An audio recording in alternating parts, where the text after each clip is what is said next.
Okay, so let's talk about the champions, Chelsea. How do we think they got on this window? Awfully. Nah, awful. I think they missed out their big target, which was everyone knows Lukaku, and then they sold the player who's now unlocked Manchester United's title hopes 100%. So I think they could have done better. I mean, some of the Danny Drinkwater for me is he makes a lot of tackles, and he had a good partnership with Kante. But is he really? Is he better than Fabregas, for example? Is he I would really say- like a Chelsea Yeah, type exactly. signing? Calibre. Yeah, that's the big question.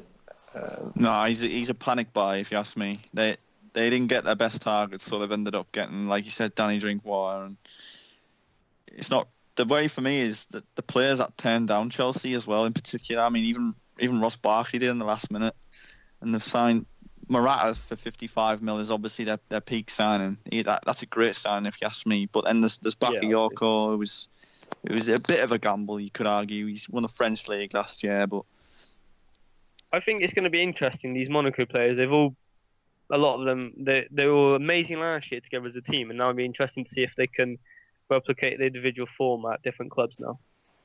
I think a lot of people forget that Monaco side that won the league last year was still very young. yeah. Personally, wait, Dan, do you wanna?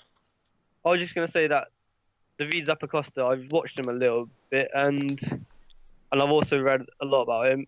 And even though he's not very well known to English fans, he's had a great 2 years at Torino, and he's a wing back who will probably offer Chelsea more defensive assurances than Victor Moses. He can play both sides, and he's got a very good delivery on him. And Morata scores a lot of his headed goals, so I think that gives Chelsea a different sort of weapon attacking, if that makes sense, a little more different solution. Yeah, I agree. And another big thing is for Chelsea as well. A lot of people forget they've actually still got Diego Costa at their helm. Do you see Costa can't play, playing? He Yeah, won't be playing again. I don't He got see left him out. Definitely He not. got left but out in the Champions League squad today. I think with Chelsea, where they've gone wrong is last season they were very lucky. They had no Europe. They went far in the FA Cup, but they sacked off the League Cup pretty quickly. And they need a lot of numbers. And really, you're looking at the likes of Chalobah, they've let go. Loftus-Cheek, they've let go. And whilst they're not proven Premier League talent, they're still numbers. And I think personally, from a Chelsea perspective, I'd rather keep someone like Loftus-Cheek than spend 35 million on Drinkwater. Yeah, I'd agree with that. That's Especially, let's not forget, Chelsea's got one of the best academies in England, and they could be using it a lot more than they currently are. When you looked at the bench when they played us the first game, it was very, very thin. Like, there was barely any recognisable names on there. I think centre mid is where they could be punished this year, and maybe that could be the difference between not winning the league and winning the league, because they're very thin in centre mid. I think Kante, Drinkwater, Bakayoko, Fabregas, that's 4 centre mids to compete in the Champions League, Premier League, FA Cup, and the EFL Cup, really. But Kante and Fabregas alone are absolutely quality. Let's not forget. I think Drinkwater will be more obviously cover than anything. And my point was about Diego Costa. Obviously, he's not going to get his game with the way he's went about things, but that's exactly the type of character that you don't want sitting around the dressing room, pretty much done and Talking. yeah, pretty much exactly that. Yeah. So for me, not selling him was a massive thing for me. They needed to sell him off. Obviously, they brought Morata in as well as a premature replacement. So, yeah. Yeah. I think with Chelsea, they've fair play to them. They've done their annual what they do every transfer window. They just bring in an aging goalkeeper for backup. So nice to see a bit of change there. Yeah, that's clever. Caballero, that's a clever signing. That. Yeah, you can't argue against that on a free.